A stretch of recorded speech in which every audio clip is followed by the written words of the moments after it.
Hello, I'm Mary Ayla, And I'm Leanna McGahee. and we're going to go over some ideas and tips for helping you enter an incident report correctly. Entering an incident report in KYGFIS.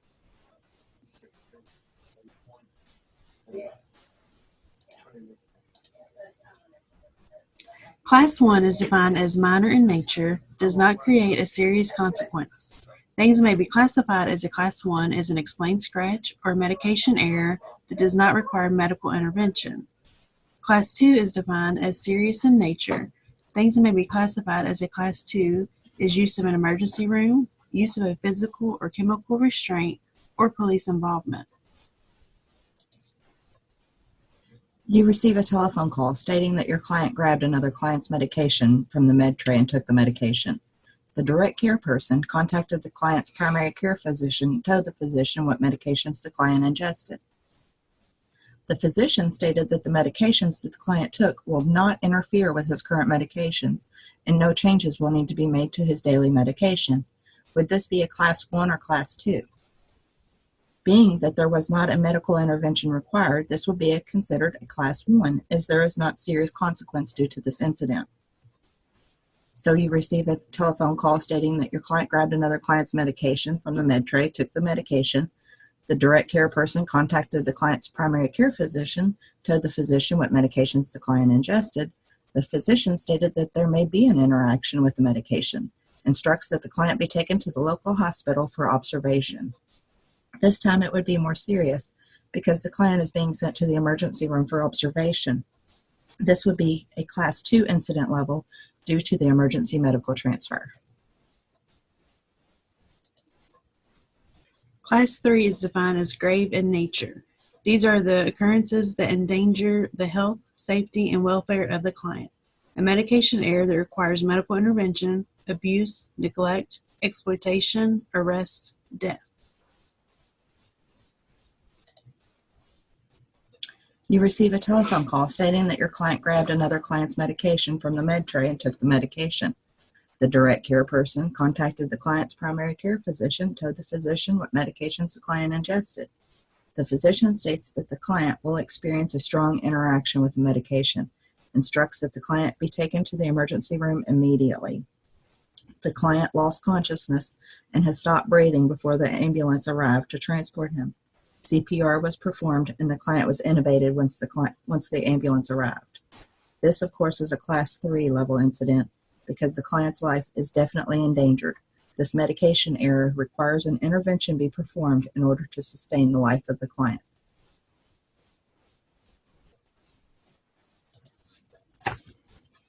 The following questions are taken from the step-by-step critical incident reporting instructions. SCL agencies only use 2 levels, non-critical for Class 1s and 2s, and critical for Class 3s. When a non-critical incident report is received, who will determine if the incident fits in a Class 1 or Class 2?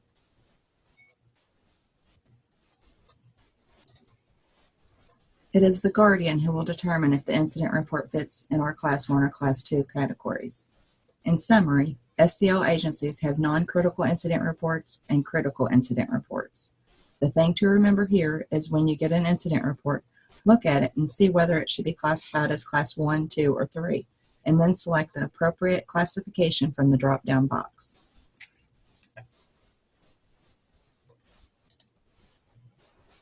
There will be times when an incident is received and 2, maybe 3 categories could apply. In these cases, choose the highest level and the most blank category being reported. The most serious. Always pick the most serious category when reporting an incident. Say you receive an incident report that your client got upset over what was being served for dinner. The client threatened to throw her food at the wall. Staff attempted to find her something else that she would rather eat, but the client continued to escalate. She then threw herself into the floor, which caused a scratch to her right leg, which was slightly red but did not bleed. She then got into a scuffle with another client, which caused a bruise to her right upper arm. The client continued to escalate, left the facility, running away from staff. Police picked her up at the corner liquor store for shoplifting a bottle of rum.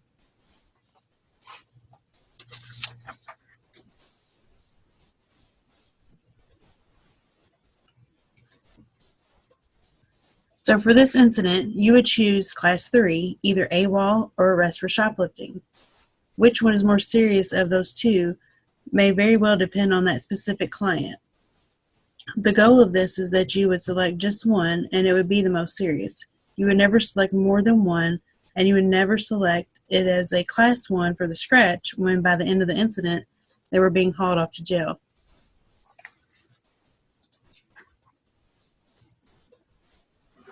If an incident is referred to APS, choose yes from the drop-down box. Then use the APS referral by drop-down box to select who made the APS referral.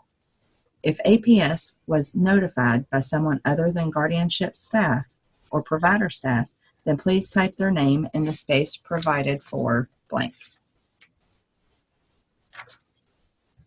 APS referral by. This field is asking who made the APS referral. Using the drop-down box, choose one of the three choices: guardianship staff, provider staff, or other. If the incident was referred to APS by someone other than guardianship staff or provider staff, then please enter the person's name in the space provided for APS other referral.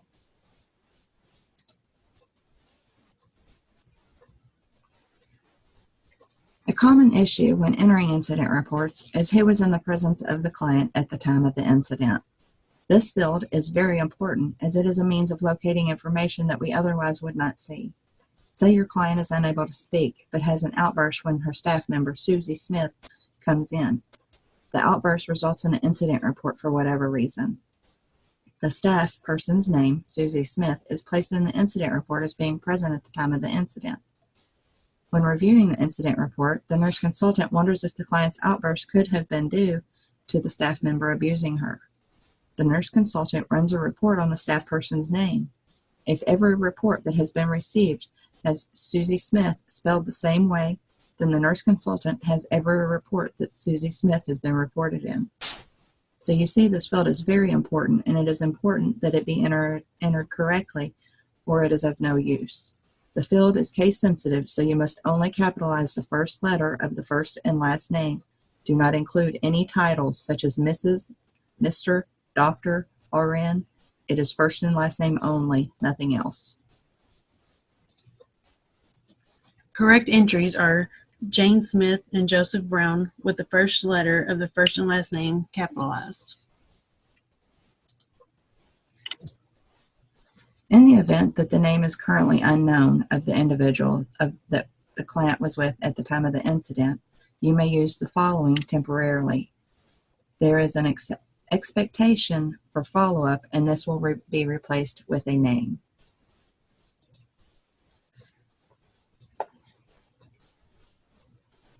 If the name of the person or persons in the presence of the client at the time of the incident is unknown at the time the report is entered, TBD is to be entered in the first and last name fields. Remember, this is only temporary.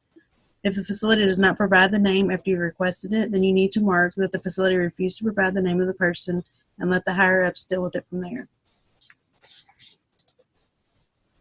If the client is alone at the time of the incident, then the blank's first and last name should be entered. If the client is alone at the time of the incident, then the client's first and last name should be entered.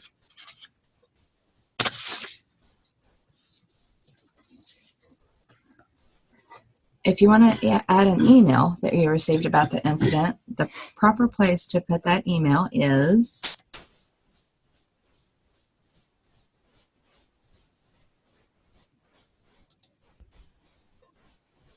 Quickest way to summarize this is do not copy and paste emails. If you need to include an email, attach it as a file. Be very, very careful with what you do copy and paste. Say you get an email from Sarah, who is Thelma Sue's care provider. Sarah says that Thelma Sue was about to fall, but Sarah stepped in and caught her and stopped the fall. Sarah now has a broken toe. You copy and paste the part of the email stating what happened, but you never mention who sent the email. Being that you are the writer of the incident report and the pasted information states that Thelma Sue stepped on my toe, broke it when I tried to keep her from falling, and now it looks like you have a broken toe. It's best to avoid copy and pasting. Put it in your own words. But if you absolutely have to copy and paste a portion of it, then please be sure to add to who is the actual author. For provider agency, you should always choose from the drop-down box. Under no circumstances are you to key in or type in a vendor name and address. If the vendor is not listed, who should you contact to add the vendor for you? If your vendor is not listed, please contact Cindy Ford or Jennifer Rosenberg to add the vendor for you.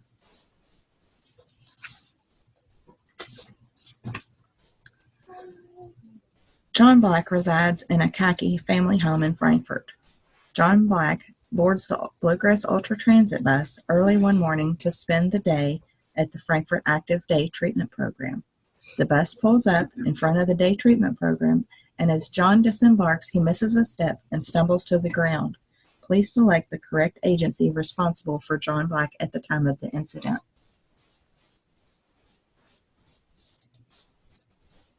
If our client was away from the primary vendor, such as being transferred from one location to another, maybe to a day treatment program or somewhere similar yet not under the direct supervision of the primary vendor, then choose a secondary vendor from the drop-down box. If the secondary vendor is not listed in this very extensive drop-down box of vendors, but you think the vendor will be utilized in the future, then you are to contact Cindy Ford or Jennifer Rosenberg to add the new secondary vendor to our main vendor database. Once added, you can go back and pick the correct vendor by choosing from the drop-down box. In this case, Bluegrass Ultra Transit is a secondary vendor who is responsible for the client at the time of the incident. Jill Jones lives alone in her own apartment through the CIS program. Jill burns her hand while cooking in her apartment, requiring medical attention. Jill is taken to Frankfort Regional Medical Center for treatment. Please select the correct agency responsible for Jill Jones at the time of the incident.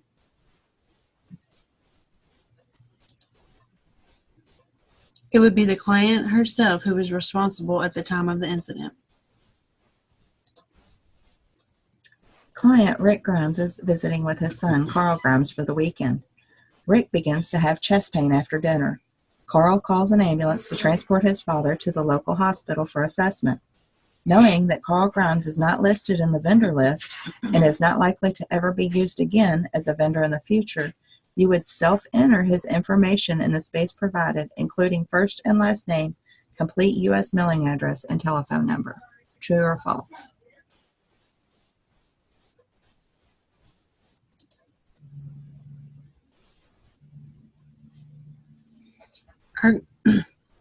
Our clients had an incident while in the temporary custody of family or friends, and you know these family or friends are not a vendor and we are likely to use again. If you feel pretty confident we won't need this address again in the future, go ahead and enter the full and complete contact information for the family or friend. This means first and last name spelled correctly, and a complete United States Postal Service deliverable address. The data you enter will be specific to that incident and to that client, but will not be listed in the main vendor list, which we do not want. If you find you will use them more than once, then contact Cindy Ford or Jennifer Rosenberg, and they can add them to our vendor database. The initial action plan needs to address who, how, when, and blank. The GSSW plans to ensure the health, blank, and welfare of the client.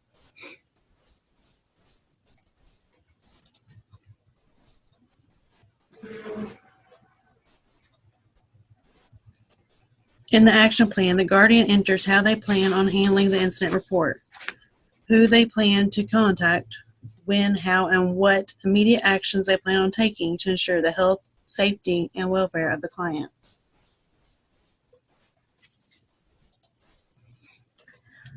Only if the incident is a very minor Class 1 and the guardian determines that no follow-up with the facility or the client is necessary, the guardian may enter blank.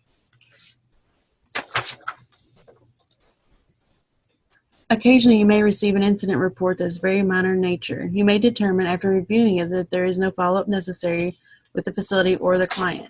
In that case, you may enter Guardian reviewed incident and no additional follow-up is needed.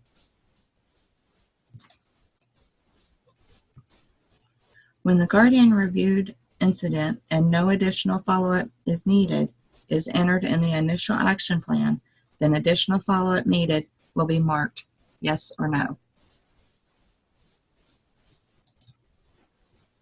It is imperative the Guardian initial action plan and the additional follow-up needed fields support each other. If it states that no additional follow-up is needed in the action plan, then additional follow-up needed needs to be marked no. Is it acceptable or not acceptable to enter incident information as an event in KYGFIS? It is not acceptable to record incident information on the event side of GFIS. There are times when a Guardian can use incident activities as case management contacts. In that event, you may enter the case management contacts as a follow-up to the incident on the incident side of GFIS, as well as a case management contact on the event side of GFIS.